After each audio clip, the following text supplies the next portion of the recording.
Hello everyone, ఎలా ఉన్నారు అందరూ? Welcome back to my channel Vineela's world. ఈరోజు నేను చేసే రెసిపీ వచ్చేసి కరివేపాకు ప్రాన్ ఫ్రై. ఫుల్గా టేస్టీగా చేసే కరివేపాకు ప్రాన్ ఫ్రైని మీరు సైడ్ డిష్గా అయినా, రైస్లోకైనా, చపాతీలోకైనా కూడా హ్యాపీగా తీసుకోవచ్చండి. ఇప్పుడు ఇక్కడ నేను ప్రాన్స్ ఫ్రైకి పొట్టు ఒలిచి నరాలు తీసుకుని క్లీన్ చేసి పెట్టుకున్నానండి. వాటికి క్లీన్ చేసేటప్పుడు ఉప్పు, పసుపు, మజ్జిగ వేసి క్లీన్ చేసుకున్నాను.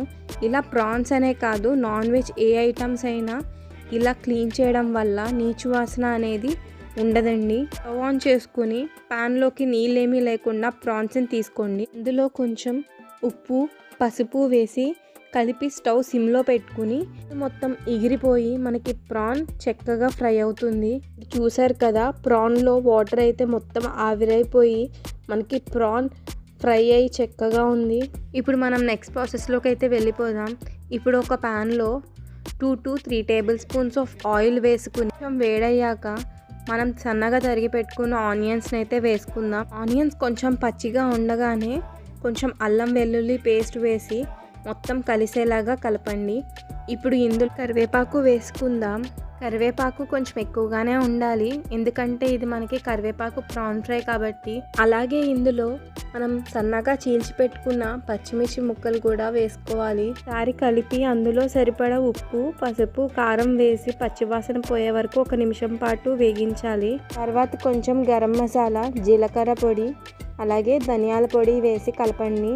ఇక్కడ నేను వేసిన మసాలాలోని జీలకర్ర పొడి, ధనియాల పొడి కలిపి వేసుకున్నాకే నేను విడిగా యాడ్ చేయటం లేదు. ఇప్పుడు మొత్తం వేగేలాగా మనకి పచ్చివాసన పోయే వరకు 1 నిమిషం పాటు వేయించుకోవాలి. తర్వాత ఇందులో కొంచెం టొమాటో ప్యూరీని అయితే యాడ్ చేసుకుందాం. వేగాక మనం ఫ్రై చేసి పక్కన పెట్టిన ప్రాన్స్ని కూడా వేసి ఒక 2 minutes మసాలా మొత్తం ప్రాన్స్కి పట్టేలాగా వేయించుకోవాలి. ప్రాసెస్ మొత్తం కూడా సిమ్లోనే వండుకోవాలి. అలాగే లిడ్ కూడా పెట్టుకోకుండా చేసుకుంటేనే మనకి ఫ్రై అనేది చక్కగా మనకు పర్ఫెక్ట్గా వస్తుంది. లాస్ట్లో కొంచెం కొత్తిమీర వేసి కలిపితే మనకి మన కరివేపాకు ప్రాన్ ఫ్రై అయితే రెడీ అయిపోతుంది. ఈ రెసిపీ మనకి వైట్ రైస్లోకైనా, చపాతీలోకైనా లేదా సైడ్ డిష్గా అయినా కూడా చాలా బాగుంటుంది తినడానికి. ఒక 10 minutesలో ఈజీగా సింపుల్గా అయిపోయే రెసిపీ ఇది. ఎప్పుడైనా సరదాగా ఒకసారి ట్రై చేయండి. అయితే మనకి కరివేపాకు ప్రాన్ ఫ్రై అయితే రెడీ అయిపోయింది. దీన్ని మీరు మీ ఇంట్లో ట్రై చేసి ఎలా ఉందో నాకు కమెంట్ సెక్షన్లో కమెంట్ చేసి చెప్పండి.